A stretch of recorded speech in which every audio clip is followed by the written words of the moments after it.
Je m'appelle Axel Pinault.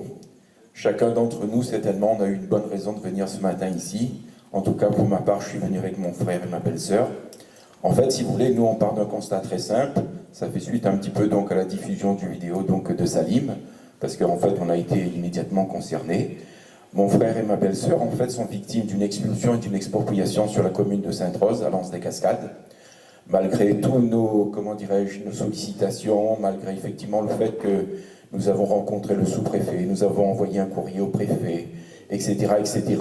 Je rejoins tout ce qui a été dit. En fait, on fait la sourde oreille. Finalement, au jour d'aujourd'hui, on n'est pas écouté par les élus. Les élus nous mettent les bâtons dans les roues.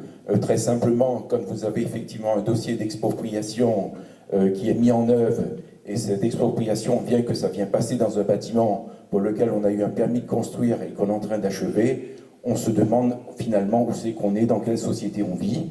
Alors moi, ce matin, en venant, je n'étais pas effectivement informé de votre démarche, mais ce que je sais par rapport à l'expérience que je sais, c'est qu'au jour d'aujourd'hui, quand on a des choses à faire, il y a toujours deux camps.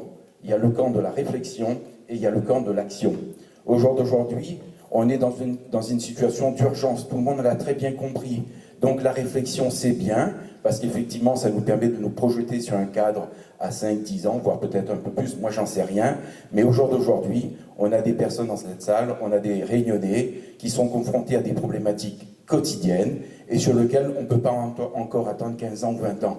Au jour d'aujourd'hui, on a besoin en fait de groupes d'action. Le groupe d'action, effectivement, participe au groupe de réflexion, mais en même temps, le groupe de réflexion aide le groupe d'action à se faire entendre et à être précis sur le terrain pour qu'au jour d'aujourd'hui, ce qu'on vit ne se répète pas à outrance. On ne peut plus continuer dans cette dynamique, c'est impossible. Au jour d'aujourd'hui, vous prenez n'importe quel média chaque matin, vous entendez tout et n'importe quoi. Les politiques ne sont plus des exemples pour nous, et c'est en soi, effectivement, qu'il faut que nous-mêmes, nous arrivons à quelque chose donc de concret, que nous-mêmes, nous prenions notre part de responsabilité pour que quelque part, la détresse qu'on voit à côté de nous, les différentes situations étranges qu'on voit dans notre voisinage, il faut que nous, on soit assez solidaires pour donner un coup de main à ceux qui sont autour de nous. Voilà qu'est-ce que j'avais à dire, je vous remercie.